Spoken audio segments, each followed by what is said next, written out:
रणजीत सिंह और अंग्रेज। तो मेटकाफ शिष्टमंडल। तो रणजीत सिंह के बढ़ते हुए प्रभाव से अंग्रेज चिंतित हो उठे और वे उसकी बढ़ती हुई शक्ति को नियंत्रित करना चाहते थे, परंतु वे रणजीत सिंह से युद्ध करने की स्थिति में नहीं थे। इस समय अंतर्राष्ट्रीय राजनीतिक स्थिति में कुछ ऐसे परिवर्तन हुए जिनके कारण उन्हें उत्तर पश्चिमी भारत के सुरक्षा के माकूल कदम उठाना आवश्यक हो गया। मतलब रणजीत सिंह का प्रभाव बढ़ रहा था और अंग्रेज इसके चिंतित थे और उससे युद्ध करने की स्थिति में थे नहीं अंग्रेज, और अंतर्राष्ट्रीय राजनीति में परिवर्तन हो रहा था, तो इसलिए उनके उसके विरुद्ध वो कदम उठाना भी नहीं चाहते थे।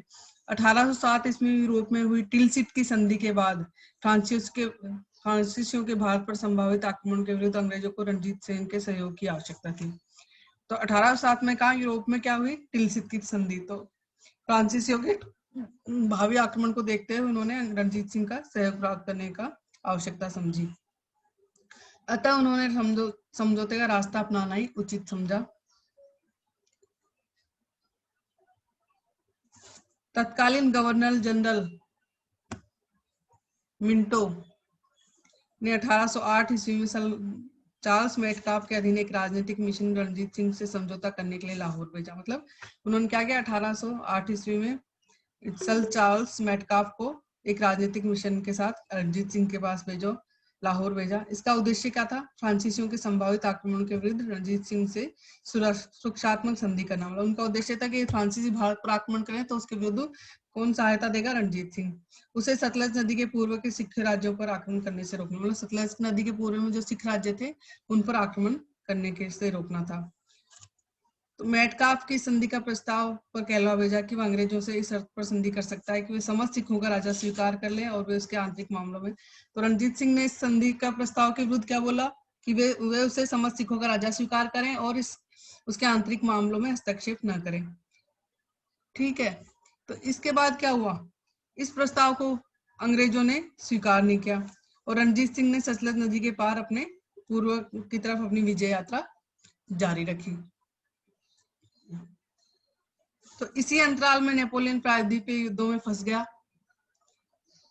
और फ्रांसीसियों के भारत पर आक्रमण की संभावना समाप्त हो गई। अब अंग्रेजों ने रणजीत सिंह के प्रति कठोर रुख अपनाने का निश्चय किया। अपनी दृढ़ता को प्रदर्शित करने के लिए लॉर्ड मिंटो ने सर डेविड ऑक्टरलोनी की अध्यक्षता में एक सेना लुधियाना भेज दी और एक सेना रणजीत सिंह अंग्रेजों की शक्ति को समझता था।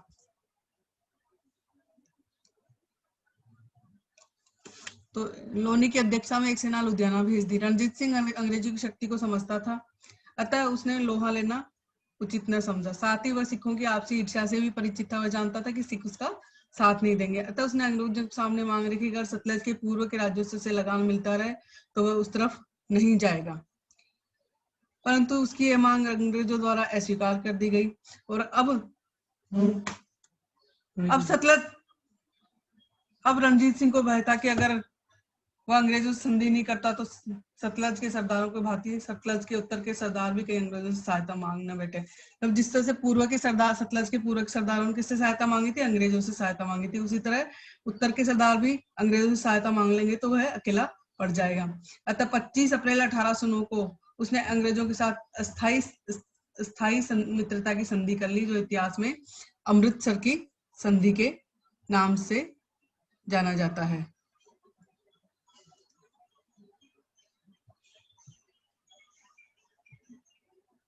अमृतसर की संधि 1809। इस संधि के अनुसार रणजीत सिंह और अंग्रेजों के मध्य निम्न शर्तें तय हुई। दोनों शक्तियों ने आपसी मित्रता में संबंध रखने का निर्णय किया। इनकी मुख्य शर्त के अनुसार रणजीत सिंह के राज्य की पूर्व की ओर की सीमा सतलज नदी तक निर्धारित कर दी गई।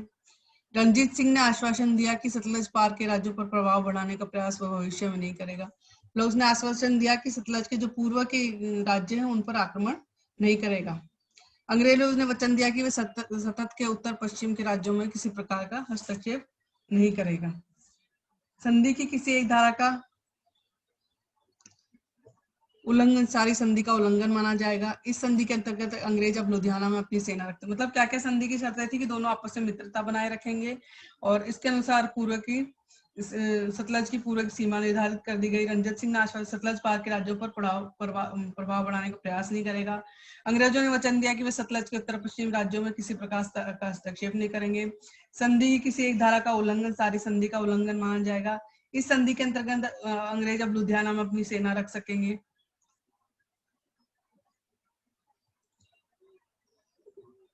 और इस संधि पर हस्ताक्षर करने के बाद मई 1809 में कंपनी की सरकार ने सतलज पूर्व के सरदारों के नाम एक सूचना पत्र भेजा और उसमें क्या क्या लिखा उन्होंने।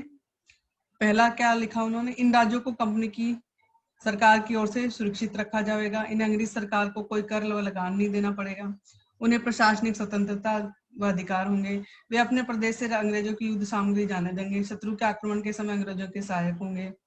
रणजीत सिंह ने इस शर्त को भारी विरोध के उपरांत स्वीकार कर लिया। एक बार तो वह अंग्रेजों से युद्ध करने को तैयार हो गया था। सेनापति मोकुम को सेना तैयार रखने के आदेश वे दे दिए थे, परंतु अंग्रेजों की सैनिक शक्ति को देखकर रणजीत सिंह ने इसे स्वीकार कर लिया। 22 अगस्त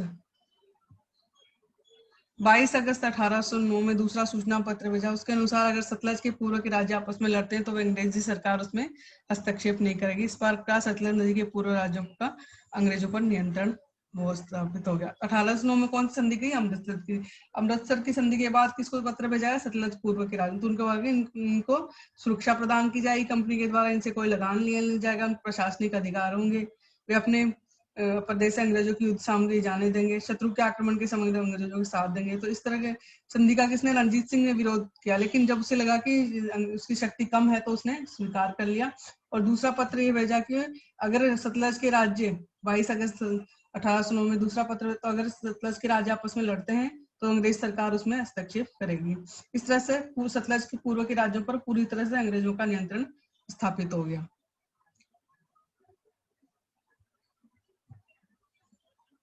संधि का मूल्यांकन।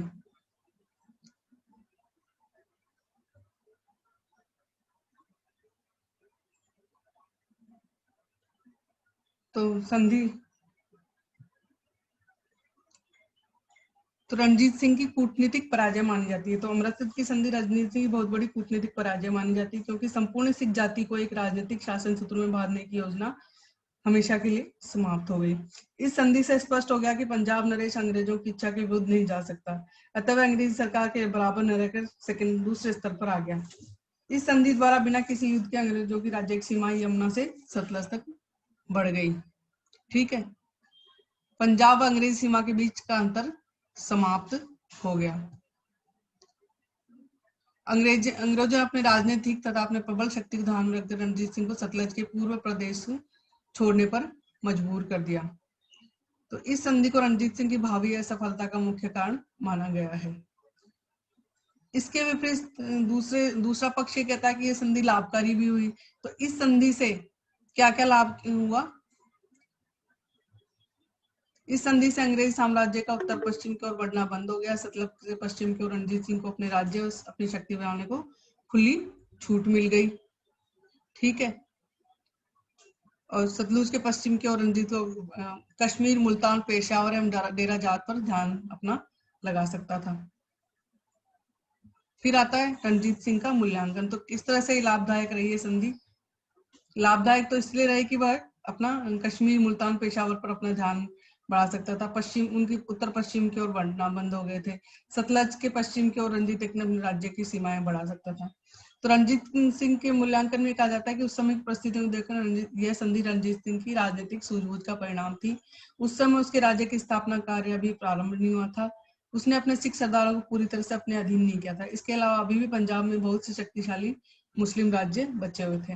ऐसे कठिन समय में रणजीत सिंह अंग्रेजों के संघर्ष में पड़कर अपना सर्वनाश मोल नहीं ले सकता था। दूसरा गुण उसका यह माना जाता है कि अपनी शक्ति का आभास था कि उसकी शक्ति कितनी है। वो उसे ज्ञात था कि दूसरों के साथ व्यवहार में कहां तक आगे बढ़ना चाहिए।